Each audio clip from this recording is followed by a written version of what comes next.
Madam, Thyagarajan മാഡത്തിനോട് എന്തൊക്കെയാണ് പറഞ്ഞു പിടിപ്പിച്ചിരിക്കുന്നതെന്ന് അറിയില്ല.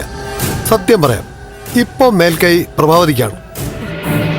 ഏയ്, എനിക്ക് കിട്ടുന്ന റിപ്പോർട്ടുകൾ തുല്യം എന്നാ കുറെ പേര് പറയുന്നത്. ദേവികയ്ക്ക് അപ്പർ ഹാൻഡ് എന്ന് കേൾക്കുന്നു. പക്ഷേ പ്രഭാവതി മുകളിലേക്ക് പോയതായിട്ട് ആരും പറയുന്നില്ല. മാഡത്തെ സുഖിപ്പിച്ച് നിർത്തണമെന്ന് ആഗ്രഹമുള്ളവര് മാഡം കേൾക്കാൻ ആഗ്രഹിക്കുന്നതല്ലേ പറയൂ. മാഡം, സത്യം ഞാൻ പറഞ്ഞതാ. പ്രഭാവതിക്ക് അനുകൂലമായ അഭിപ്രായങ്ങൾ വരുന്നുണ്ട്. ചെറുപ്പക്കാരുടെ വോട്ടുകൾ ദേവികയ്ക്ക് അനുകൂലമായിട്ട് വരുന്നു എന്നാണല്ലോ സർവേകൾ പറയുന്നത്. ചെറുപ്പക്കാർ പോളിംഗ് ബൂത്തിൽ മടിയുള്ളവരാ. അവർക്ക് രാഷ്ട്രീയം തന്നെ താല്പര്യമില്ല.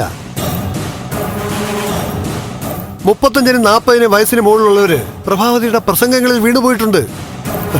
ദേവിക നന്നായി സംസാരിക്കുന്നുണ്ട്, പക്ഷേ കാര്യങ്ങൾ സത്യമായ രീതിയിലാണ് പറയുന്നത്. പക്ഷെ പ്രഭാവതി അങ്ങനെയല്ല. നടക്കാത്ത വാഗ്ദാനങ്ങൾ കൊടുക്കുന്നു, നന്നായിട്ട് അഭിനയിക്കുന്നു.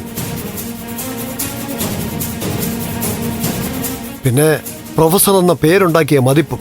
മാഡം, പ്രഭാവതിക്ക് ആ കാറ്റ് അനുകൂലം. VDF-കാരുടെ പ്രവർത്തനങ്ങൾ ശരിയായിട്ട് നടക്കുന്നില്ലേ? അതൊക്കെ നടക്കുന്നുണ്ട്. പക്ഷെ പ്രഭാവതിയെ കാണാനില്ലാതായതൊക്കെ ഒരു സഹതാപ തരംഗം ഉണ്ടാക്കിയിട്ടുണ്ട്. സഹതാപം? കണ്ണിച്ചോരയില്ലാത്ത അവളുടെ മേലാണല്ലോ ആളുകൾക്ക് സഹതാപം.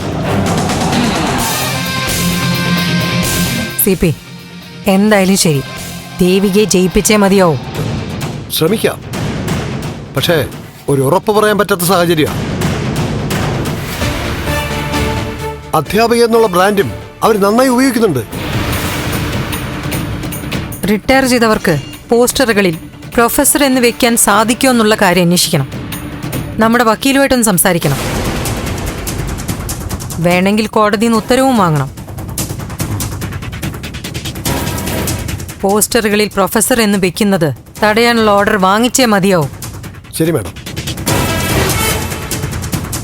ദേവിക ജയിച്ചേ പറ്റൂ. പ്രഭാവതി MLA ആവുന്ന സാഹചര്യം വന്നാ പിന്നെ ഞാൻ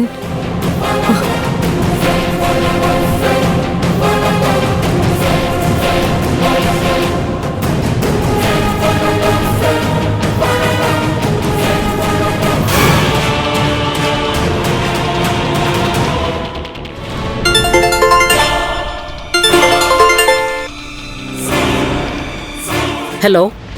ഹലോ, ഞാൻ ഋഷിയാണ്, അരുന്ധതിയുടെ മകൻ. ആ, നിങ്ങൾ വാക്ക് തെറ്റിച്ചു അല്ലേ? എന്താ? നിങ്ങളെ മോചിപ്പിക്കും മുൻപ് ഞാനൊരു കണ്ടീഷൻ വെച്ചിരുന്നു. ഈ തിരഞ്ഞെടുപ്പിൽ ദേവികയ്ക്കെതിരായി നിങ്ങൾ മത്സരിക്കരുതെന്ന്. കണ്ടീഷനോ? പ്രഭയ്ക്ക് മുകളിൽ ഒരു കരാർ വയ്ക്കാൻ അരുന്ധതി വളർന്നിട്ടില്ല. പിന്നല്ലേ അവളുടെ മകൻ. പോയി പണി നോക്കണ ചെറുക്ക, അവന്റെ ഒരു കണ്ടീഷൻ. ഓഹോ, അങ്ങനെയാണോ? അതേടാ, അങ്ങനെ തന്നെയാ. നീ ചെയ്തു കൂട്ടിയത് ഒരു കുട്ടിക്കളിയായേ ഞാൻ എടുത്തിട്ടുള്ളൂ. അതുകൊണ്ടാ നിന്റെ ശരീരത്തിൽ ഇപ്പൊ ജീവൻ അവശേഷിക്കുന്നത്. എങ്കിൽ ശരി, ഇനി സംഭവിക്കാൻ പോകുന്നതിനൊക്കെ നിങ്ങൾ മാത്രമാണ് ഉത്തരവാദി. അന്ന് തീരുമാനിച്ചത് ഞാനങ്ങ് നടപ്പാക്കാൻ പോവാ. നിങ്ങളെ ഞാനങ്ങ് തീർക്കും. പോട പീറ ചെറുക്ക, പ്രഭയെ വെല്ലുവിളിക്കാൻ വന്നേക്കുന്നു. പക തീർക്കാൻ ഞാൻ ഏതുവരെയും പോകുമെന്ന് മറ്റാരെക്കാളും നന്നായി അറിയാവുന്നവനാ നീ. അന്ന് അബദ്ധം പോലെയാണ് സംഭവിച്ചതെങ്കിൽ ഇന്ന് അറിഞ്ഞുകൊണ്ടായിരിക്കും.